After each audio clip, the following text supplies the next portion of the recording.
যুক্তরাষ্ট্রে বইতে শুরু হয়েছে আসন্ন মধ্যবর্তী নির্বাচনের হাওয়া।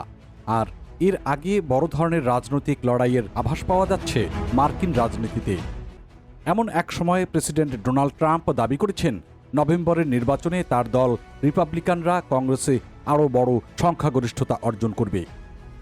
ওয়াশিংটনে ন্যাশনাল রিপাবলিকান কংগ্রেশনাল কমিটির এক তহবিল সংগ্রহ অনুষ্ঠানে বক্তব্য দিতে গিয়ে ট্রাম্প বলেছেন, এখন থেকে নভেম্বর পর্যন্ত তারা জোর লড়াই চালিয়ে যাবেন। এতে হাউস ও সিনেট দুই কক্ষেই বর্তমানের চেয়ে বেশি আসন পাবেন তারা। তবে ডোনাল্ড ট্রাম্প যাই ভাবুন না কেন, বাস্তবতা কিন্তু অনেক ভিন্ন। সাম্প্রতিক জরিপ ও রাজনৈতিক পরিস্থিতি রিপাবলিকানদের জন্য সতর্কতা সংকেত দেখাচ্ছে।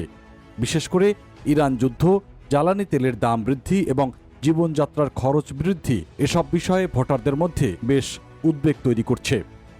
সম্প্রতি দ্য অ্যাসোসিয়েটেড প্রেস এপি ও এনওআরসির যৌথ জরিপে দেখা গেছে বেশিরভাগ আমেরিকান মনে করছেন ইরানে যুক্তরাষ্ট্রের সামরিক পদক্ষেপ অতিরঞ্জিত হয়ে গেছে।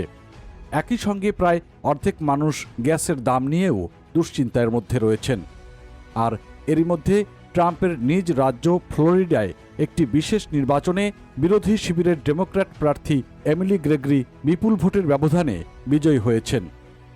এ খবরে রিপাবলিকানদের জন্য নতুন করে চিন্তার কারণ হয়ে দাঁড়িয়েছে। এই আসনটি ট্রাম্পের মার এ লাগো আবাসনের এলাকাতেই অবস্থিত। এদিকে ইরান যুদ্ধের প্রভাব সরাসরি পড়েছে মার্কিন অর্থনীতিতেও। যুদ্ধ শুরুর আগে যেখানে গ্যাসের দাম ছিল প্রায় $3, এখন তা বেড়ে প্রায় $4 কাছাকাছি পৌঁছেছে।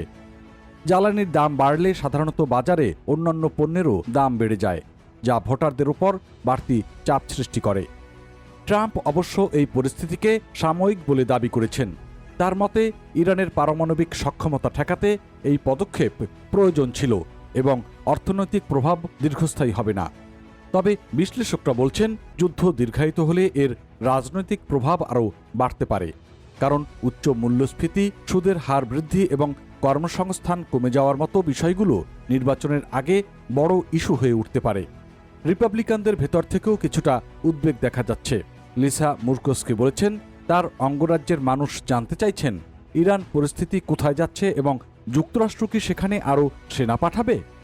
অন্যদিকে চলমান সরকারি অর্থায়ন সংকটের কারণে বিমানবন্দরগুলোতেও বিশৃঙ্খলা তৈরি হয়েছে। ডিপার্টমেন্ট অফ হোমল্যান্ড সিকিউরিটির বাজেট নিয়ে অচল অবস্থার কারণে অনেক কর্মী বেতন ছাড়াই সেখানে কাজ করছেন। ফলে দীর্ঘ লাইন ও যাত্রীদের দেরির ঘটনা বাড়ছে। এই পরিস্থিতির জন্য মার্কিন প্রেসিডেন্ট ডোনাল্ড ট্রাম্প ডেমোক্র্যাটদের দায়ী করলেও এখনও কোনো সমাধান আসেনি। এতে সাধারণ মানুষের ভোগান্তি যেমন বাড়ছে, তেমনি বাড়ছে রাজনৈতিক চাপ। তবে কিছু রিপাবলিকান নেতা এখনও আশাবাদী।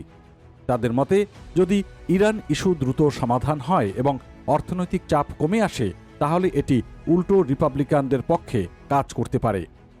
সব মিলিয়ে ট্রাম্প এখনও আশাবাদী থাকলেও বাস্তব পরিস্থিতি ইঙ্গিত দিচ্ছে যে মিড টার্ম নির্বাচন সামনে রেখে রিপাবলিকানদের জন্য বড় চ্যালেঞ্জ সামনে আসছে।